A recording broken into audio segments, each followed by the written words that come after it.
Bonjour à toutes, bonjour à tous, bienvenue sur cette nouvelle vidéo hebdomadaire. Voilà, c'est l'occasion pour moi de refaire le match avec vous de la semaine écoulée sur les marchés.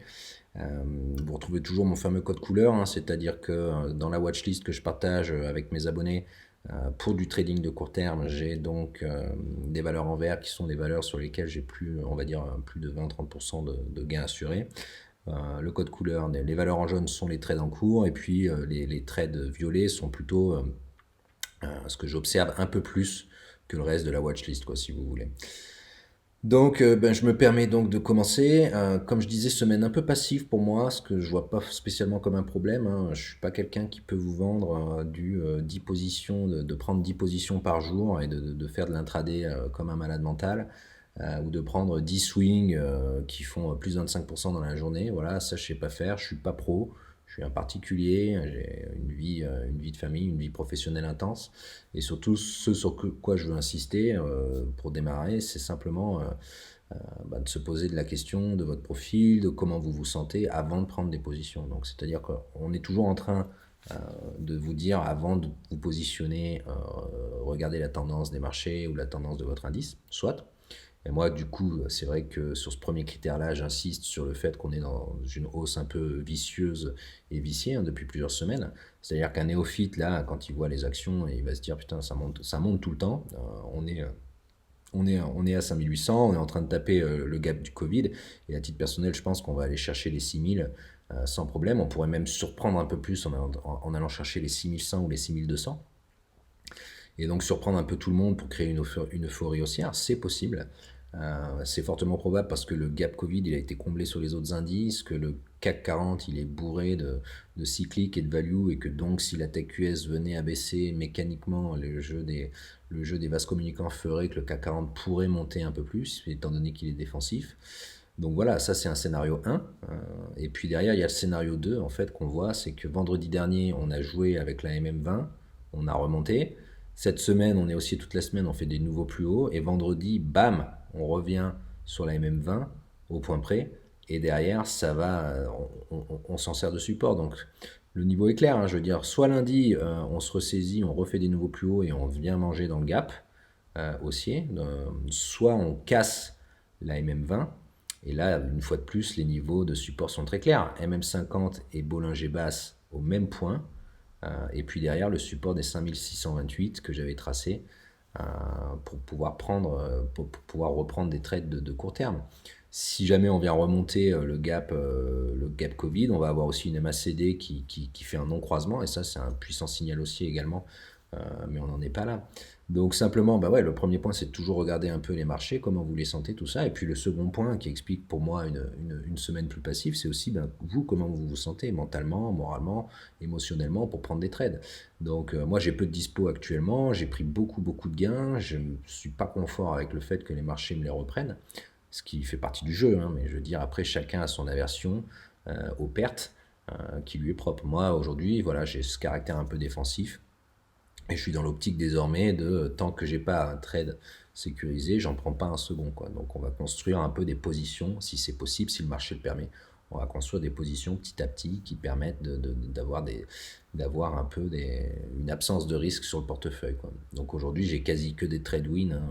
Les stop loss, les derniers stop loss se sont déclenchés. J'avais fait une première version de cette vidéo qui a craché, sur laquelle j'ai évoqué notamment Poxel, qui était tombé sur stop loss à la clôture. Donc elle est plus dans la watchlist là, mais grosso modo on va pouvoir regarder tout ça en revue, quoi. Sur le CAC 40 ça me paraît assez clair. Maintenant on peut passer en revue les valeurs. Donc sur Ibrigenix, moi j'en avais parlé avec les abonnés, on a été rentré sur les 0,2350, sur les 0,2350. Ici, on était sorti, on était re-rentré ici, on était ressorti à 0,30, donc plutôt bien géré. Derrière, moi, par contre, j'ai pas voulu être gourmand en repayant la MM7, qui a bien tenu, qui a bien fait son job. Et là, on va chercher, moi j'avais 0,40 en objectif final que j'ai pas joué. On va chercher même 0,47, 0,45, enfin j'ai envie de dire. Le jeu est fait, hein. Je connais pas la boîte, mais je pense que c'est une grosse coquille vide en plus. Donc le jeu est fait. Maintenant, pour ceux qui veulent vraiment spéculer, vous allez avoir les 0,28 et puis potentiellement les 0,26, hein, pour rentrer à bon frais et peut-être tenter un rebond technique qui vous permet de prendre les 0,30. Mais moi, là, actuellement, c'est pas ce qui va m'intéresser sur les marchés. Ce qui va m'intéresser toujours, c'est une boîte comme Reworld Media. Parce que c'est ça en fait, hein, même si on est passif, cette semaine j'ai fait que deux trades. Euh, j'ai fait que deux trades euh, sur Navia et sur Carbios et un troisième trade sur Thales. Et c'est ça, hein, enfin, en étant également très sélectif, on peut faire la même perf que les marchés et que les mecs qui prennent 10 ou 15 trades en même temps. Donc je continue de pas être all out ou all in. Hein, et donc du coup, bah, en Reworld Media, il faut être dans le stop picking actuellement. Enfin, en tout cas, moi je suis dans cette optique-là. Et en termes de stop picking, eh ben, je vais être sur Reworld Media que j'ai tradé un petit peu dans ce biseau. Et là, on voit que ça sort par le haut. Et le biseau, en fait, quand il rompt par le haut, ce qui arrive à peu près deux fois sur 10, il crée une euphorie haussière. Et donc, on le voit bien en fait avec le non-croisement de la MACD et le volume énorme de vendredi qui crée donc une euphorie haussière. Et donc là-dessus, moi, j'ai placé un ordre épuisette à 3,60, assez agressif, une demi-position parce qu'on est assez élevé, mais j'ai pas de problème à payer ce genre de setup. Une demi-position donc sur la Bollinger supérieure et puis les 3,58 qui sont le dernier niveau de mèche. Sinon, après, ben, comment je compléterai cette demi-position? Soit on va consolider un peu plus franchement sur les 3,30 et je compléterai, soit on va en fait passer les 3,79, 3,80, un nouveau plus haut. Et puis je compléterai en conséquence. Pourquoi? Parce qu'en fait, en mensuel, on a ça tout simplement. On est en train de faire des nouveaux plus hauts historiques et ça se paye. Ça se paye avec des volumes énormes sur cette valeur. Donc ça se suit pour la semaine prochaine. Technicolor, elle nous fait quoi? Technicolor, eh ben, elle a donc un squeeze en fait entre la MM50 qui a servi de support et puis la MM200 Bollinger supérieur, les 2,25 qui font office de résistance. Donc là, il faut observer la sortie. Hein. Si ça sort par le bas, on va aller chercher les 1,70, 1,50. Si ça sort par le haut, on peut aller chercher les 2,60. On va regarder en fait en hebdo, mais on peut aller chercher sûrement la MM50 hebdo, qui est à 2,80 quoi. Donc ça se trade, hein, franchement. Après, attention à pas rester trop lourdement investi sur Technicolor en overnight. Hein. On sait que c'est un groupe qui est encore en train de se restructurer financièrement, quoi. Enertime, elle, je l'ai faite en intraday aussi. Je suis rentré sur la cassure de cette oblique et ce chandelier. J'ai soldé sur l'objectif qui était le dernier plus haut. Derrière, enfin non plutôt sur ce chandelier-là, pardon, le lendemain à l'open. Derrière, on fait un pullback au point près et on repart. Donc c'est plutôt propre, hein, franchement, Enertime. Ça se regarde désormais plus pour du swing ou du court terme que de l'intraday. Hein. Je veux dire, tout retour sur les 3,30, ça peut être intéressant. CGG aussi, bon bah pour moi objectif atteint sur CGG, hein, je vous l'avais présenté comme ça en fait. Je vous l'avais présenté avec cette oblique hebdomadaire. On a des gros volumes, c'est un groupe qui est également en train de se restructurer je pense. Il y a un gap à aller chercher, on a une MM200 à 1,60. Donc à observer, mais là pour l'instant je pense qu'on atteint un objectif. Voilà, on voit d'ailleurs qu'on a bien vendu et qu'on a la MM7 en support. Voilà, moi je pense qu'on va peut-être retracer, en tout cas si on revient un bon retracement sur les 0,90, j'hésiterai pas à prendre une demi-position. Gros volume vendredi, hein. Donc ça s'observe. AK Technologies, c'est une petite nouvelle que je vous avais pas présentée. Qu'est-ce que j'ai sur AK Technologies? En mensuel, j'ai rien. En hebdo, j'ai pas grand chose, si ce n'est la MACD qui se positionne bien. Et puis en fait, ce qu'on voit surtout en hebdo, bah, c'est les volumes. Hein. Les volumes, certes dans la baisse, mais les volumes. Hein. On a peut-être un plateau là, ici, là, grosso modo. Ouais, on a un plateau par là de support, mais voilà, ça c'est quand même intéressant. Maintenant, bah, c'est en journalier, je la vois comme ça. Et donc derrière, on construit ses plans aussi. Hein. Donc moi, j'ai mis une épuisette sur les 26 euros. Si ça veut bien me le donner. Sinon, on voit en une heure, je l'avais tracé tout à l'heure, c'est les 26,70 hein, comme signal. Donc c'est assez clair, 26,70. Sinon, bah, 26 euros, ouais, allez, on pourrait peut-être aller un peu plus bas. En tout cas, moi, je vais construire un plan la semaine prochaine pour cette boîte-là. Ça peut être intéressant, quoi. Ce qui est un peu moins intéressant, c'est Intrasens. J'avais gardé cette valeur depuis plusieurs semaines, mais désormais, en fait, j'ai envie de dire, ça tergiverse beaucoup. Faut que ça tienne les 1,13 hein, ici, là. Faut que ça tienne ça, là, ces niveaux-là. Je vais y arriver. Il faut que ça tienne ces niveaux-là. Sinon, après, c'est le vide, hein. Donc, forcément, quand c'est le vide comme ça, le ratio gain-risque est pas à notre avantage. Donc, j'ai enlevé, si vous voulez, mes ordres d'achat là-dessus. Ipsos, donc je vous l'avais présenté comme ça. On a breaké, je pense qu'on a peut-être également quelque chose en mensuel ou en hebdo. Ouais, bon, ouais, pourquoi pas. Pourquoi pas, mais bon, grosso modo, on vient de casser les niveaux qui étaient forts. Et derrière, on est en train de faire, voilà, on est monté jusqu'à 33,45. Là, on est en train de consolider sur les 31,15. Donc ça s'observe, hein, il y a des gros volumes. Peut-être qu'avec les présidentielles, dans un an, il va aussi y avoir des gens qui vont se placer sur une boîte qui fait des sondages, je sais pas, mais en tout cas, c'est intéressant, c'est haussier, tout simplement. Donc McFly Energy, ben là par contre ça aussi ça m'intéresse. Vous voyez, petite alerte mise sur cette oblique là. Si on la touche, on voit qu'on a fait un double creux sur les 25, 50, quelque chose comme ça. On a la MM200 à 25 euros, on a à 24 euros grosso modo cette oblique là. Donc moi je rentrerai bien sur ces niveaux là d'une demi-position. Et puis derrière on la complète en breakant cette oblique là ou en faisant un pullback sur cette oblique là, donc les 20 euros. Et grosso modo c'est ça, hein, accumuler à la baisse. C'est ça, hein. C'est-à-dire que si vous rentrez à 25 et à 20, vous savez que vous avez un PRU de 22,50 et grosso modo, vous pouvez vous mettre un petit niveau ici, là par exemple, d'invalidation et vous pouvez calculer votre risque, hein, pour accumuler à la baisse. Accumuler à la baisse, c'est pas pareil que moyenner à la baisse en fait, si vous voulez, quoi. Il y en a un qui achète plus bas pour essayer de se refaire et puis il y en a un autre qui achète sur des niveaux pour pouvoir en fait construire un plan et lisser un PRU. Donc c'est pas du tout la même chose. C'est compliqué, hein. Moi j'y arrive pas toujours d'ailleurs. Mais en tout cas là c'est un niveau intéressant. On voit que sur le RSI on a commencé à construire peut-être une base pour repartir. Mais surtout c'est un secteur en fait qui est aujourd'hui extrêmement recherché, hein, et il y a un effet de rareté sur McFly et sur l'hydrogène et tout ça parce qu'il n'y a pas beaucoup de valeur sur le marché, et puis il y a des gérants qui sont en train de se faire tirer les oreilles, pardon, parce qu'ils en ont pas dans leur brochure. Donc c'est un secteur qui est survalorisé euh, à court terme, mais à moyen terme, on va continuer de surpondérer, je pense, ce genre de valeur, parce qu'il y en a trop peu sur la côte parisienne. Donc moi j'observe ça, et puis derrière on verra jusqu'où on va sur McFly, hein. Mais sur Neoen on a un peu la même philosophie d'ailleurs au passage. Médiane Technologie, bah, je vous avais dit, non, on l'avait pris là, je ne répète pas, et puis on est sorti tout en haut, tant mieux. Et pourquoi en fait j'ai soldé sur ces niveaux-là? Parce que j'avais soldé sur cette oblique-là qu'on a rompu pour aller voir les 13. Donc désormais Mediantech, faut que ça repasse les 13 pour aller chercher les 16, hein. Tant que c'est pas comme ça va construire.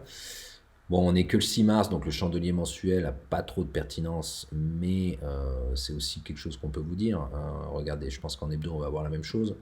En hebdo aussi, on construit sur la Bollinger supérieure. Quand on est comme ça, dans un cours qui est exponentiellement haussier et qu'on ne sait plus trop qu'est-ce qu'on a comme repère graphique pour mettre des supports, utiliser la Bollinger supérieure. Voilà quoi. Maintenant, je pense qu'en journalier, ça va consolider fortement. Si on rompt les 11 euros, on va aller rechercher le pullback sur les niveaux qu'on avait breakés. Donc moi, je serais très prudent sur Mediantech à court terme. ADP, c'est intéressant. Donc moi, je l'avais prise sur cette oblique-là. Je l'ai soldé sur cet objectif-là la semaine dernière. Ça continue de construire. Bah, c'est simple, hein. Si on passe cette ligne, on reprend. Et si on va chercher honnêtement les 97, 96, je me resservirai sans hésiter. Toujours dans une optique cette fois-ci peut-être un peu plus swing, long terme. Mais j'hésiterai pas, quoi. Franchement, sur ADP, Quantum Genomics, il se passe rien. Quantum Genomics, on est toujours sur les deux bornes. Franchement, il n'y a rien à faire, hein, sur ce truc-là. On la garde parce qu'il n'y a rien d'invalidé, mais il se passe rien du tout. Sur Quantum Genomics, c'est l'ennui mortel, donc laissez-la. Tiens, d'ailleurs, on va tout simplement la mettre dans le backlog et se l'enlever de la watchlist pour ne pas se polluer. Donc j'ai une watchlist de backlog, hein, qui est plus un pot pourri de tout ce que j'ai vu, qui a fonctionné ou qui n'est pas encore invalidé, et que je partage plutôt à titre personnel qu'ici, quoi. Voilà. Novacite, ben donc comme je vous le disais, c'est code couleur jaune, donc je suis actionnaire. Je suis rentré à 8,50 en me disant qu'on allait casser, et on n'a pas cassé. 8,50, donc j'ai cette oblique et j'ai la MM20. en résistance. Désormais, eh ben, je suis prêt à prendre mon stop loss si jamais il se déclenche sur ces niveaux-là, hein, les 7,95 qui ont fonctionné ici cette semaine et qui ont fonctionné ici cette semaine, vendredi sur la Bollinger Basse du H1. C'est le niveau de support. Moi, j'ai mon stop loss juste en dessous. Et puis, sinon, bah, si ça casse, ça casse. Et puis hasta la vista. C'est pas très grave, hein. Je veux dire, moi, j'ai pas 100% de trade gagnant, hein, comme tout le monde. J'ai plutôt 75%. Donc, il faut avoir. Je peux pas avoir que des trades win ou du vert dans la watchlist, malheureusement. J'ai aussi du jaune. Je pense que ça va sortir par le bas, hein, parce qu'on est très proche, mais on verra bien. En attendant, le confort, en fait, c'est de savoir qu'on a le plan, c'est de savoir qu'on sait combien on va perdre, et comme ça on se prend pas la tête là-dessus, hein. Bah, peut-être qu'on va aller voir les 7,32, hein, forcément. À voir quoi. Euronav, il se passe pas grand-chose. Ah si quand même, enfin ça consolide bien. On avait breaké, on a pris le dividende, et puis là derrière en fait on a, je pense, une ligne de support. Ici, là on est en train de construire sur les 7,25, 7,30, on a la MM200 qui vient en support, on a la Bollinger, on a des moyennes mobiles qui vont monter. Donc moi je garde, hein. J'espère que je ne vais pas me faire déclencher mon stop win, parce que j'aimerais garder ça à plus long terme. Mais voilà, en tout cas pour l'instant ça consolide bien. C'est plutôt haussier pour Euronav. Elior pareil. Elior, on était rentré sur cette cassure là, on a soldé une demi-position sur les 7,43. On a la MM7 en soutien, et puis si jamais on vient en fait casser la MM7, on va aller chercher les 6,60. Moi j'ai remonté, hein, mon stop loss sur ces niveaux-là, je vous le dis. Si on vient casser les 6,60, je solderai ma position. Parce que je suis dans l'optique de prendre ce qu'il y a à prendre, hein, tout simplement, quoi. Et puis c'est pas parce que je me fais déclencher à 6,60 que je la reprendrai pas s'il vient taper les 6 euros, quoi. Mais voilà, en tout cas en attendant, Elior RAS c'est du gagnant. Verimatrix, on va arriver sur un niveau de support intéressant là, donc on a les 3 euros, prix psychologique, dernier plus bas, MM50, Bollinger, enfin on a franchement des niveaux de support énormes, et ce serait peut-être bête de les laisser filer, ces niveaux de support énormes. J'avais eu le même discours ici, hein. On avait eu des niveaux de support énormes graphiquement, on a pris une hausse. Donc là, franchement, ça peut valoir le coup de prendre une petite position. C'est ça, ouais, ça peut être intéressant, Verimatrix. Advicen, je ne l'ai pas regardé de la semaine, hein, comme je vous disais, j'avais peu de dispo. Est-ce qu'on a quelque chose un peu comme ça, peut-être? Ouais, j'en sais rien. Ça m'intéresse plus trop comme valeur. On est en train de construire entre les deux bornes qu'on avait vues, et donc il faut attendre. Il faut attendre de voir où ça part. Ouais, c'est pas excitant. Implanète ou Implanet, je ne sais pas comment on dit. Bon, moi je l'avais tradé, j'avais dit que si on passait les 1,28, j'étais sorti sur les 1,28, je l'avais tradé là-dedans. Et que si ça sortait sur les 1,28, on allait avoir donc les 1,50 en fait en prochain objectif. Et on voit justement, ben, voilà, l'analyse technique ça fonctionne. On voit qu'on a ça là. On a eu, on va l'ajuster du coup, mais on a eu la résistance hebdomadaire, hein, pour sortir. C'était clair et net. Donc voilà, là, pas d'excuse pour pas sortir sur ces niveaux-là. Et derrière, on est revenu au point de départ. Donc voilà, enfin, le trade est fait. J'avais dit que j'étais rentré sur une big cap cette semaine, c'était Thales. Thales, donc, que j'ai pris sur cassure de ce triangle. Et derrière, on grappille quelques points, hein, c'est toujours ça le prix, hein, 5-6%. Et grosso modo, j'ai vendu en fait dans la semaine également, parce que j'avais oublié de voir qu'il y avait des résultats. Et moi, je joue pas trop les résultats. Donc, je suis pas quelqu'un qui joue ça. Donc j'avais tout simplement oublié de regarder, hein. Si j'avais vu qu'il y avait les résultats, je pense que je serais même pas rentré sur le trade. Mais derrière, voilà, ben, Thales, ça reconsolide désormais. Il faut s'attendre potentiellement à un pullback sur les 78 euros. Euh, Pourquoi pas, ça s'observe. En tout cas, il y a un peu de volume là quand même. Au lot groupe, j'en parle pas, mais ouais, voilà, bah si, j'en parle en fait, parce que tout simplement, moi je suis rentré là, bim. Et puis derrière, ça construit, on a cassé les 6,56, bim. Et là, j'avais tracé ça la semaine dernière, et on recasse à nouveau pour faire des nouveaux plus hauts sur les 7,30, et puis on reconsolide sur la MM7, et on fait le pullback. Alors on peut aller chercher plus bas, mais franchement là, l'autre, je sais pas où ça va s'arrêter ce truc, hein. Je crois que j'ai toujours un gap ou les 8 ou 9 euros en ligne de mire, quoi. Navia. Ah, Navia. Donc je vous avais dit la semaine dernière que je commence à plus avoir de batterie. Je vous avais dit la semaine dernière qu'on était sur la fin, donc je vais faire vite. La semaine dernière, je vous avais dit que j'étais neutre tant qu'on était sous 3,40, mais j'avais aussi noté qu'il y avait deux chandeliers énormes en termes de volume. Donc ça, c'est la différence entre l'analyste et le trader, si vous voulez. C'est-à-dire que l'analyste, il sait que c'est neutre ou haussier, et puis le trader, eh ben, il voit quelque chose le lundi, et puis il rentre même s'il sait qu'il est neutre au niveau de l'analyse. Donc moi, c'est ce que j'ai fait lundi en voyant les volumes. Je suis rentré sur le H1. Je suis rentré sur le H1, tout simplement. Où sont les 3,10 en fait? Euh, ouais, je me rappelle plus. Ah voilà, je suis rentré là, pardon. Je suis rentré lundi sur le comblement de ce gap-là, qui bloquait les 3,10. Et puis le mardi, je complète une demi-position sur les 3,15 que je voyais comme support. Et puis derrière, je prends tout le trade. Alors donc j'ai communiqué en toute transparence un TP1, un TP2, un TP3. J'avais dit qu'il fallait briquer les 3,40. On l'a fait. Donc signal extrêmement haussier, du volume. Et puis derrière, en fait, actuellement, quand je définis un TP1, si vous voulez, c'est comme le stop loss, je le mets pas en physique. Je me laisse potentiellement surprendre par un peu plus. Et donc, du coup, ben, j'ai eu raison, puisqu'on vient chercher quasiment les 4 euros. Alors, pas mon TP2 qui va être plutôt les 4,25, 4,30. Mais derrière, ouais, 4,20. Mais derrière, voilà, hein, donc moi j'ai remonté mes stops. Derrière, si ça se déclenche, eh ben, je prends mon gain, et puis tant pis. Et puis sinon, on peut aller chercher un peu plus, voir les 6 euros. Je vous ai mis le plan sur Twitter, quoi. Airbus, RAS, je fais vite parce que je suis en fin de batterie. Airbus, on a potentiellement, voilà, on observe le pullback, on est sur des niveaux de pullback, ça peut être intéressant. Aux immunos, on a cassé, donc ça c'est moche. On peut aller chercher désormais les 10,50. Neoen, c'est comme McFly, une oblique, une MM200 qu'on a rompu. Par contre, on va aller chercher beaucoup plus bas, je pense. J'ai pas envie d'aller deviner le point bas, ça peut être les 40 euros. Ouais, 40 euros, voilà. Attention, donc ouais, là c'est attention, on est sur la MM50, faudrait pas que ça casse. Allez, je pourrais être gourmand en fait, hein, on peut rentrer sur les 35 euros, hein, c'est osé, hein. C'est osé. Et puis Air France, bah, qu'est-ce qu'on a fait Air France? On doit consolider, je pense également.